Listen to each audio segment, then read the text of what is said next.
మాట్లాడదాం. రైట్, వంశీకృష్ణ గారు జాయిన్ అయ్యారు. వంశీకృష్ణ గారు నమస్తే అండి, వెల్కమ్ టు ద డిబేట్. నమస్కారం సార్. ఏంటండి, మహానాడు వేదికగా చంద్రబాబు గారు కొత్త భాష్యాన్ని ఎలా చూడాలి, కోవట్లు ఉన్నారు, జాగ్రత్తగా ఉండాలి, కార్యకర్తలు నిజమైన కార్యకర్తలు ఎప్పుడు శాశ్వతంగా ఉంటారు, వలస పక్షులు వస్తుంటే పోతుంటాయని మాట్లాడారు. ఒక హామీలు ఇచ్చారు, at the same time warning ఇచ్చారు.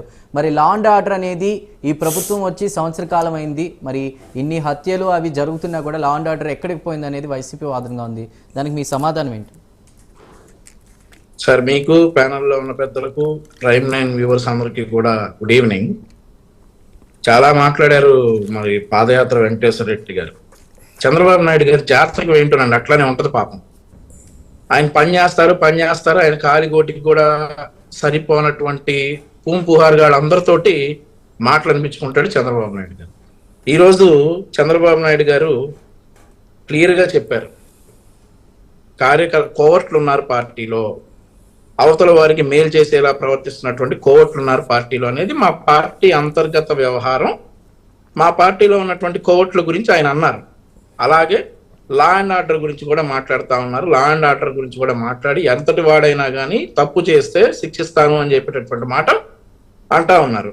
సో ఈ రోజు మీరు జగన్మోహన్ రెడ్డి ప్రభుత్వాన్ని, తెలుగుదేశం పార్టీ ప్రభుత్వాన్ని కంపేర్ చేసుకుంటే, జగన్మోహన్ రెడ్డి ప్రభుత్వంలో పనిచేసినటువంటి ఇంటెలిజెన్స్ చీఫ్ ఈరోజు లెక్క పెడతా ఉన్నాడు.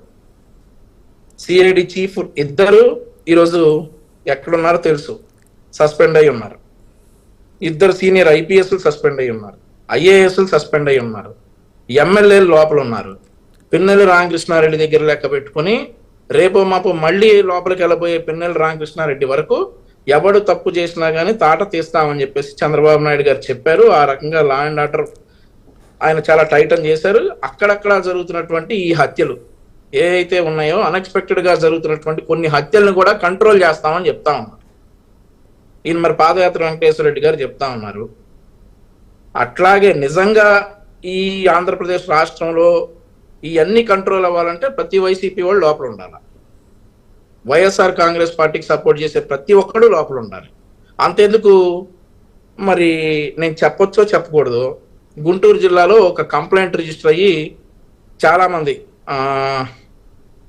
ఉద్యోగాలు ఇప్పిస్తారని చెప్పేసి కంప్లైంట్ రిజిస్టర్ అయిన సందర్భాలు కూడా ఉన్నాయి. మరి వాళ్ళు కూడా న్యాయపరంగా లోపలికి వెళ్ళాలి. నేను ఇక్కడతో ఆపేస్తున్నా ఇది. సో కూటమి ప్రభుత్వం ఖచ్చితంగా కట్టుబడి ఉంది, తప్పు చేసిన వాళ్ళని లోపలికి పంపించేందుకు ఖచ్చితంగా కట్టుబడి ఉంది.